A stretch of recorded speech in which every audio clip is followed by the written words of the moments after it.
companies. We're based in Middletown, Connecticut, and we are well, we do three things primarily. One is we run a construction company called Center Plan Construction. We also have a land development company called Center Plan Development, great imagination, and we also have a solar photovoltaic renewable energy company called Green Skies. And they all work out of one space on the second floor of 10 Main Street in Middletown. The collective companies are about 7.5 years old. Prior to us starting those companies, I was a founder and CEO of a large architectural engineering firm called BL Companies. Again, not a lot of imagination, but that was based in Meriden and ultimately had 9 offices around eastern United States.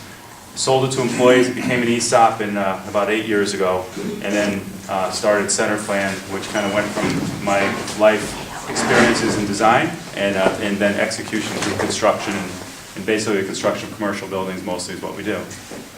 With me this evening is the president of Center Plan Construction, Michael Lombardi, and Ryan Linares, who works at Center Plan as a development associate. And you know, we're local guys. I live in Chester. Mike lives in Marlborough. Ryan lives in Westbrook. And so we're guys that you know, we've been in this area for most of our professional lives and most of our lives in general. So you know, obviously we take a personal interest in what we do to make sure that we're proud of everything we do. And if you've ever seen 10 Main Street, it's the building on Main Street that where the Middletown Press was. We bought that, knocked it down, and built a new building on the street line of Main and Union Street, and Rite Aid's on the first floor. Pizza place called Mondo's on the first floor, and we occupy the whole second floor. And we have about 17 or so buildings like that around the Northeast, and it's kind of what we do as a staple of our business. So it brings us to the property in question.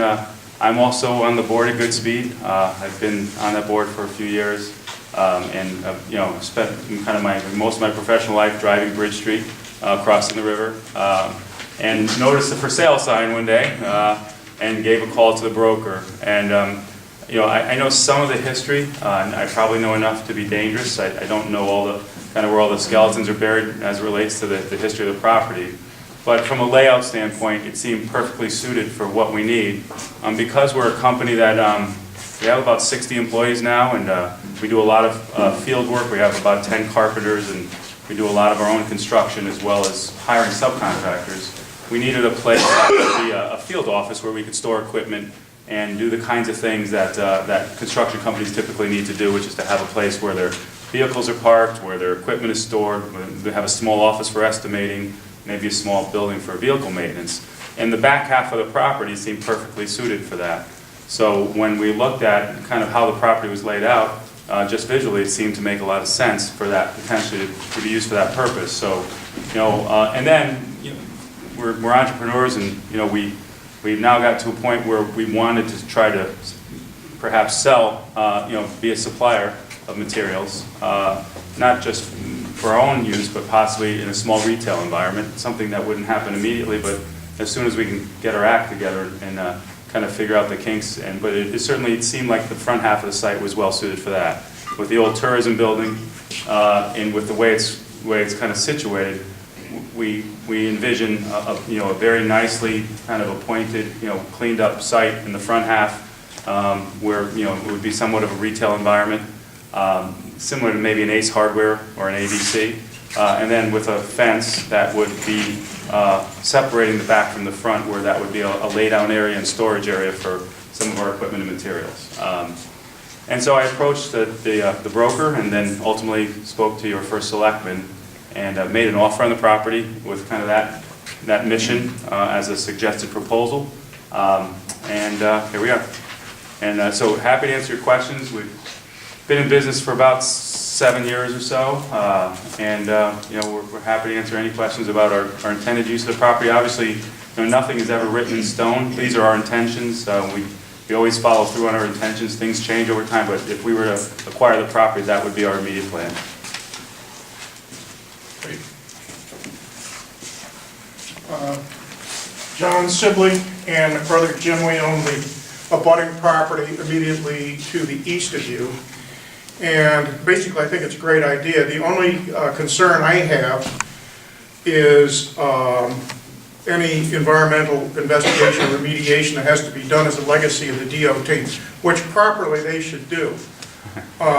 We've been doing environmental investigations for years. Our property is 5.2 acres. We've had to, over the many years, punch 108 holes in the ground for no reason. Everybody thinks we're the bad guys. We're not. But the DEP, whatever the heck it's deep now, DEEP, is supposed to be doing some investigations in the spring. But one of the things we want to make sure is we don't have any incremental problems that possibly may originate from the old DOT facility. And one item I'm a little concerned about is some chrome that showed up, which may be from yellow highway paint.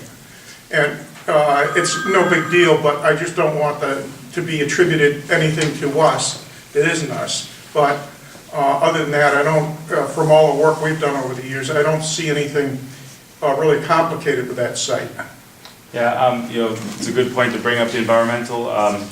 We built into our offer an amount that would be held in escrow to perform the remediation that I agree probably should have been done by others in the past.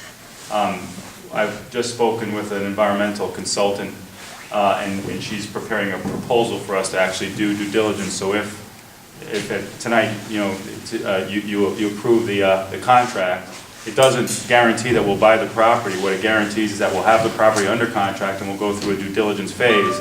And the primary concern that we have in due diligence is just what we need to do for remediation. We intend to clean up the site. We think the budget is around $200,000. If it turns out that after our investigation it's $600,000, we probably won't buy the site.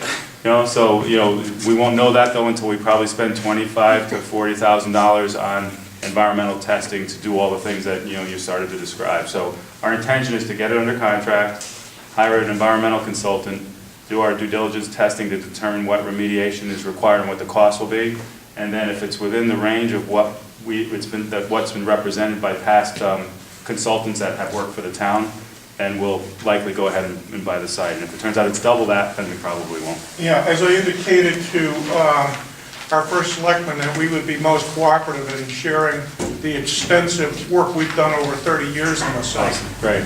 So, yeah, that would be great. And I guess it's, I found out today that it is a site that is considered an establishment by DEEP, which means that even once we perform the remediation, there will be a quarterly monitoring requirement until we bring the site to closure. So it's one of those endless processes that go on for 3 or 4 years after the work is done, and certainly can go on for longer than that if it's not. try 31 years. Yeah. Did you say that that environmental remediation report would be provided to the town as a public document? I'd be happy to give it to the town, but that's a double-edged sword for the town. So I'd leave it up to the town's council to decide if they wanted it at the end of the day. So once you have it in your possession, you have a financial obligation, and I'm not a lawyer, so I'm not going to pretend I know the answer to these questions, but there are potential liabilities for you to have that information. So I will do the report, and if we choose not to purchase the site, I would leave it up to your first selectman's attorney to decide if they want a copy of it, but if you do, I certainly would provide it for you. At that point, I'll never need it. It becomes kindling.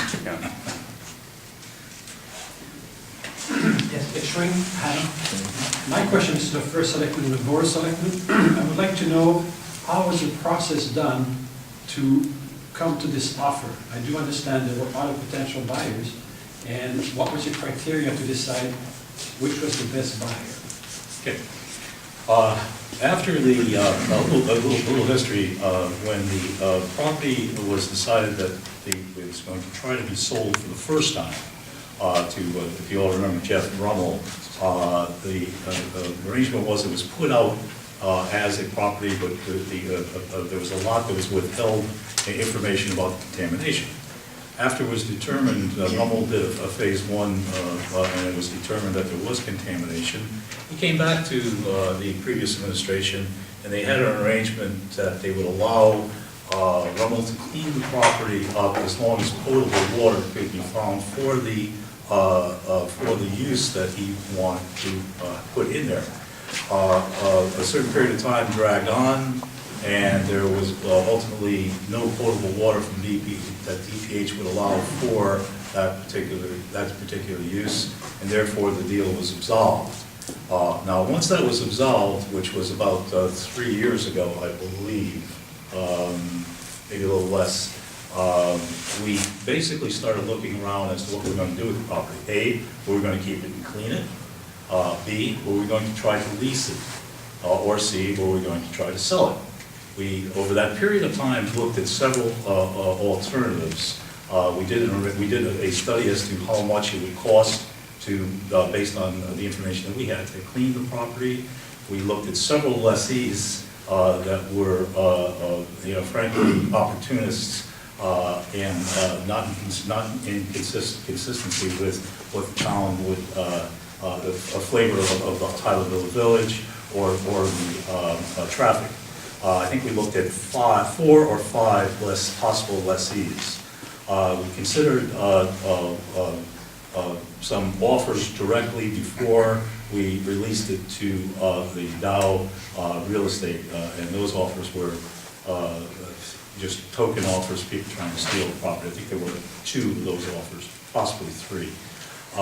At that point in time, we did an appraisal on the property, turned it over to Dow Realty, and Jeff Dow is here tonight and will give us a little bit of an idea of what he did and as he was pursuing a purchaser. If I could take it from there, Jeff.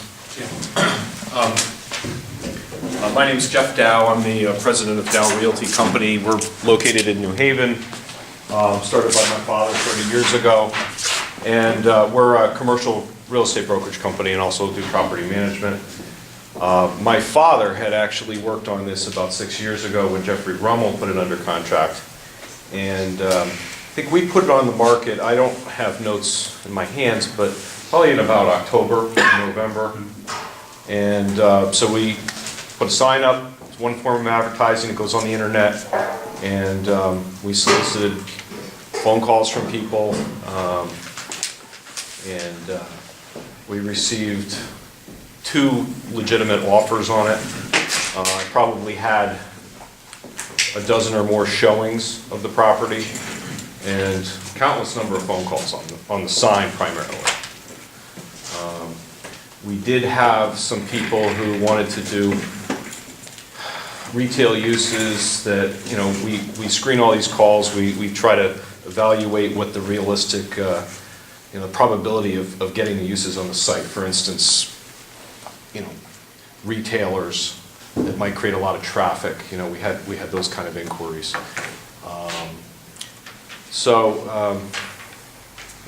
That's pretty much what we did. Okay. Now the offers that, thanks Jeff, I really appreciate it. The offers that Jeff brought into us were reviewed in detail by the Board of Selectmen, and then the offer from Mr. Landino was selected as being the best offer and the most efficient and most protective for the town.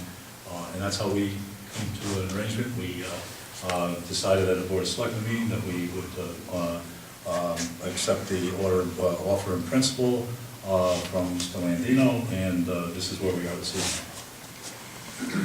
When you say best, what do you mean by that? Price-wise? It is the best price-wise. It is the best from a limited usage there with regard to things that would not be disruptive of the Tylerville area. It is the cleanest as far as the time schedule as to how it's laid out with regard to the due diligence, the deposits, the monthly payments. It is just frankly an open best offer that we have. Is that documentation going to be public? It is, of course, public. I mean, the other offers.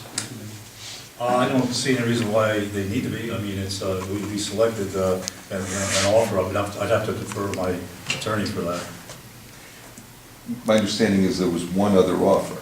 One other offer while it was under a contract with Jeff Dow.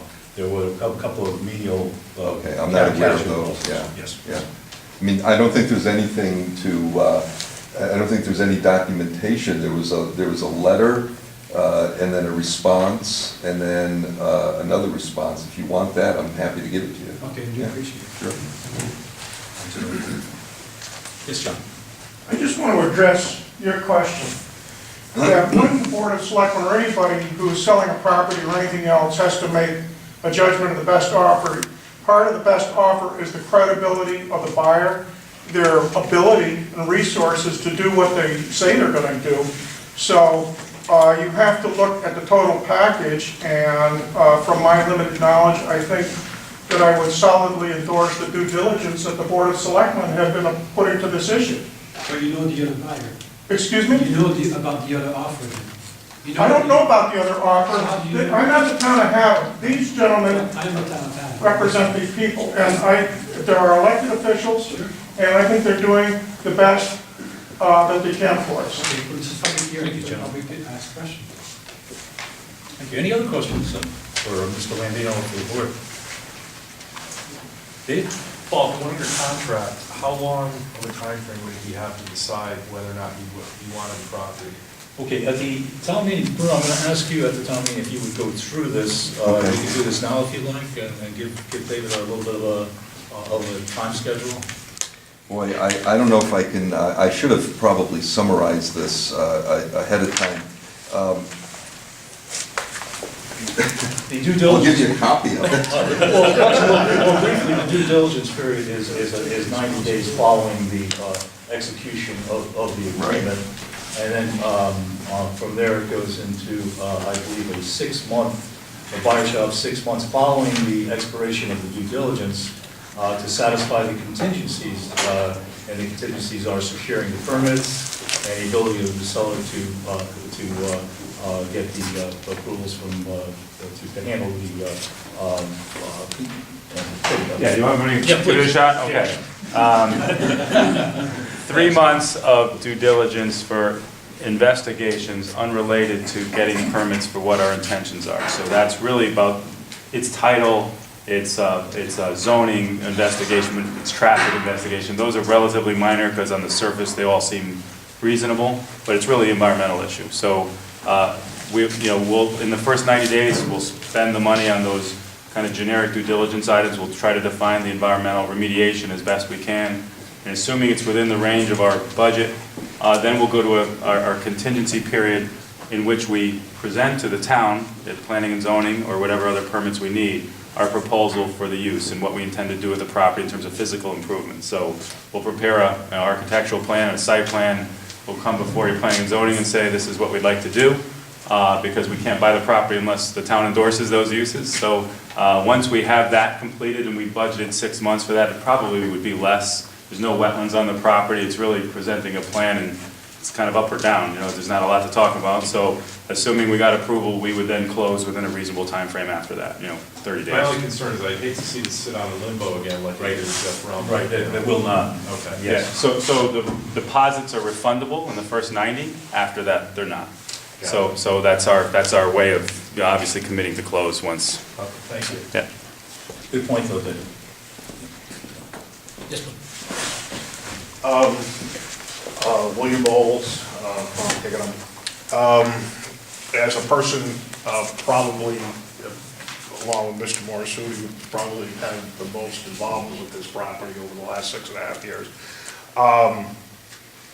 it would not be fair for the people sitting in this room to think that after 90 days, we're going to be going. Mr. Landino will be the first to know, and everyone will know, that when you're dealing with the state and you're dealing with some of these other issues that surround that particular property, the potential for seeking and needing extensions is going to be there. And, I mean, we discovered that over and over again. And it's just a fact of life. And Mr. Sibley, probably with his 31 years of experience dealing with the DEP, or now the DEEP, would certainly attest to that. So while no one would want to see the transaction languish, Dave, like it did with Jeff, which was not Jeff's fault. And I think everybody knows that. But nevertheless, this is not as intensive a use as what was projected in the development plan that Jeff Rummel had for that property. The well that property had to have a well in order to fulfill the use that Jeff had envisioned there. And what Mr. Landino has described, that's not an issue for him. And that's a major difference between what had been projected in, 2006, or, I don't know, Jeff, what was it, 2006, I believe, the property, or 7, something like that? 2007. 2007, what was projected in 2007, boy, have we gone, come a long way now. But it's very important to note that a lot of the development possibilities there and the issues that are presented in terms of environmental concerns at that property intertwine with the potential end use. And that's, I think, probably a contributing factor to what the deliberations of the selectmen were in terms of determining that this might be a good venture to partner up with this gentleman and sell the property. Thank you, Bill. Appreciate that additional information. Any other questions? Jim Sibley, are there any, I don't know who to ask, but any strings still connected to the state on that property? Anything that the state says you can't do, or is? No, with the state, They're clear of it? they're clear except we still owe $62,000, I think it's $870 to a grant, a USDA grant that hasn't been paid yet. We gave back, when we took over the property originally, there was a large grant, we gave back most of that because we couldn't fulfill the obligations of the grant. There was a small portion that was not returned, and that will come from the proceeds of $62,000 and change. That's the only thing. They are, in their mind, entirely off the hook as far as any environmental problems? I don't understand the question. Do they have any continuing responsibility for any environmental problems that are on that site? No, unfortunately, I think when the property was assumed from the state, a rather radical decision to let them off the hook was made. Theoretically, they should have cleaned it, and they were given a free pass that they didn't have to. The DOT didn't have to. You could make a case, if one of the things we considered, that if we were going to hold on to that, we would go back and try to resurrect that. We tested the waters, and it looked like a very deep well and a lot of money to try to even begin to do that. People had changed. There was no evidence of anything. It was very sloppy. So to answer your question, it doesn't appear that there's any real obligation on their part at this point, other than what they're doing here. Okay, following with Jim's, could there be, and this is a legal question, a counterclaim against the grant money from the state of Connecticut for state-incurred damages to the property? Well, when the legislature voted to give the property to the town for use for tourism purposes, the legislation says that the DOT was first going to clean it. And as Paul just said, there was I think some urgency felt at that time to get the property quickly, and there was a letter sent out that basically said, the town is satisfied with the way it is, and just just give it to us. And so, I don't really know the answer to your question. It's always possible. But the legislation was that they clean it. They were willing to do that, and the town basically said, just give it to us. Well, there's a question then that would the legislation trump the letter? And well, the legislation is now passed because we've revised it. Because remember, we couldn't sell it. We couldn't do anything other than tourist kinds of things. At first, we got that changed, the tourism part, and then we got the sale part changed, so we can, we're free to sell it for whatever reason and purpose. Thank you. If I might add, because it was referenced as to how the property was originally sold, that letter was discovered during the due diligence process in the first place.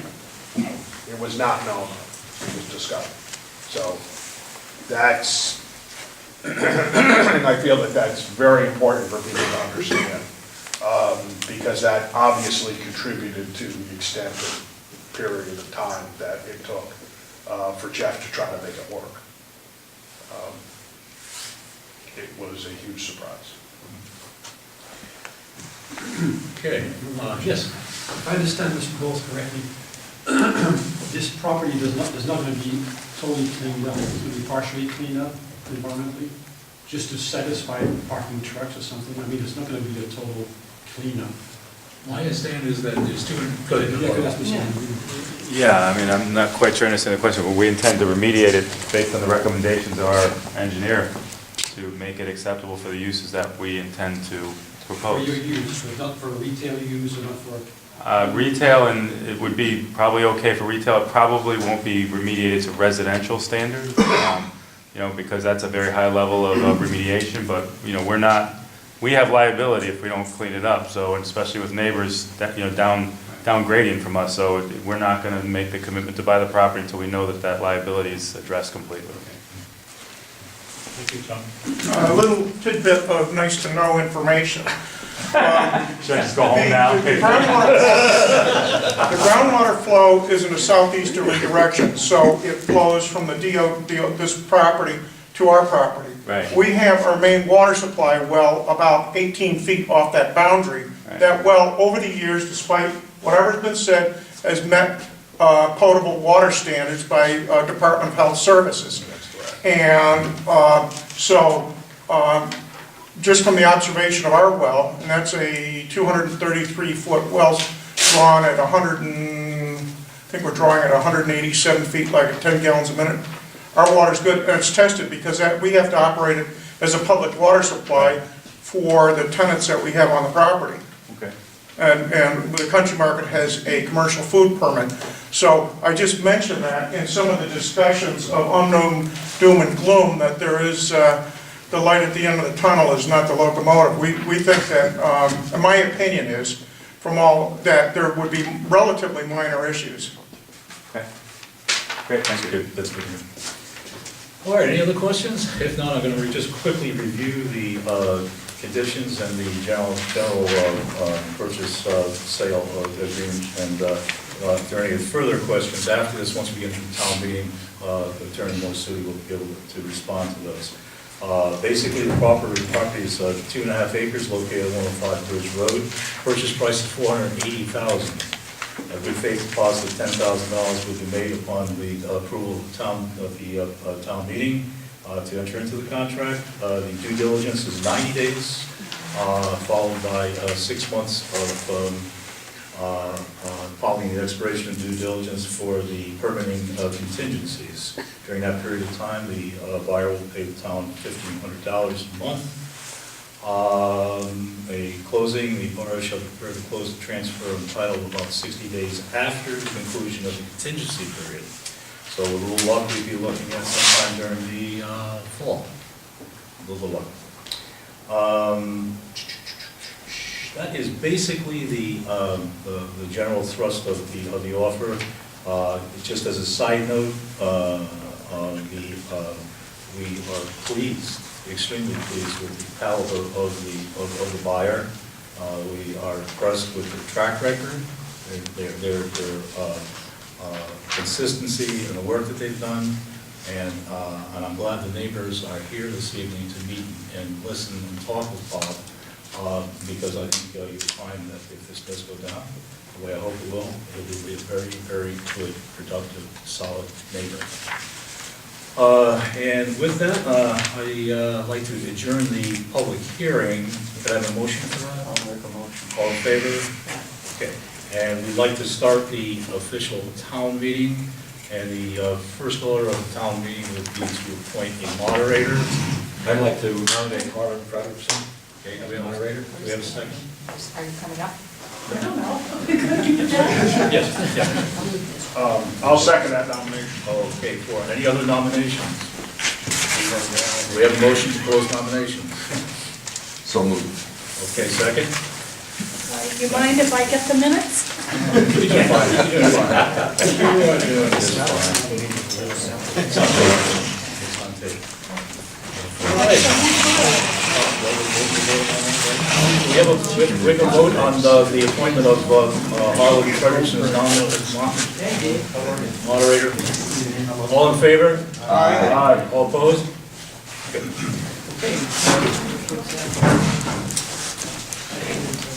If you need more Harlan, here's the, Yeah, I'll mention. that and this. There's the one. You want me to read the call? Okay, I'll read, the first order of business would be to approve the call of the meeting, and I'll read that for you. Electors and citizens qualified to vote at town meetings are hereby warned and notified there will be a public hearing followed by a town meeting. We got Sean carrying on his own meeting in the back there.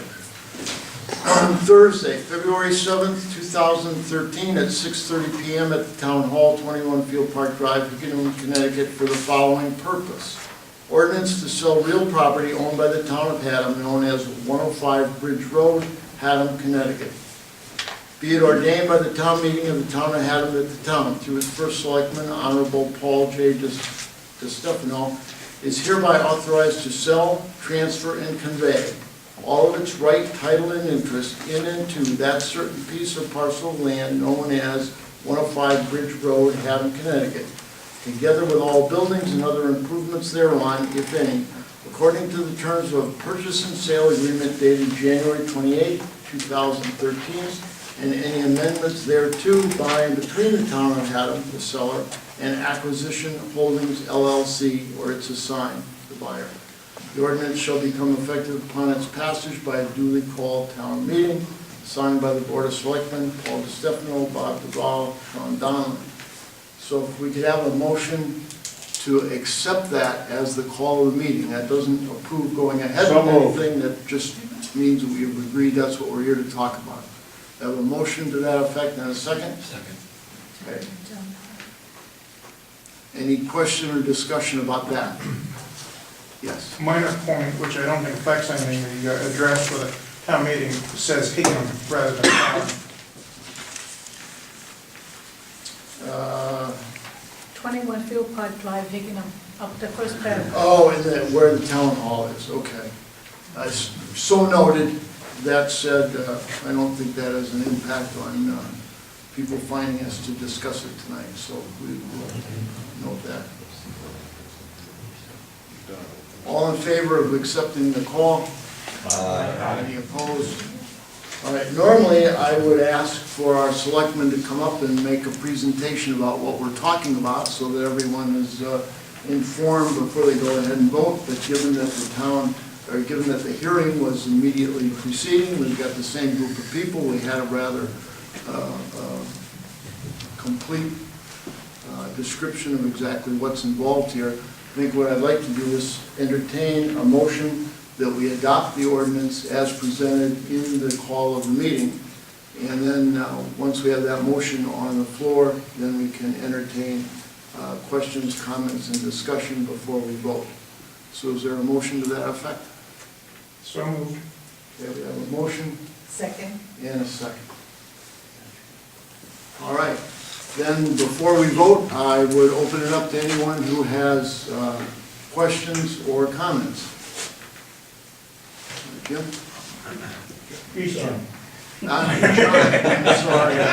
Apologies. I would just like to speak to the point that this property has been languishing for a long time. I think it goes back to the time when I was on the Board of Finance here, a lot of years, and Paul said that there's highly credible buyers and best offer that the town should move ahead of it.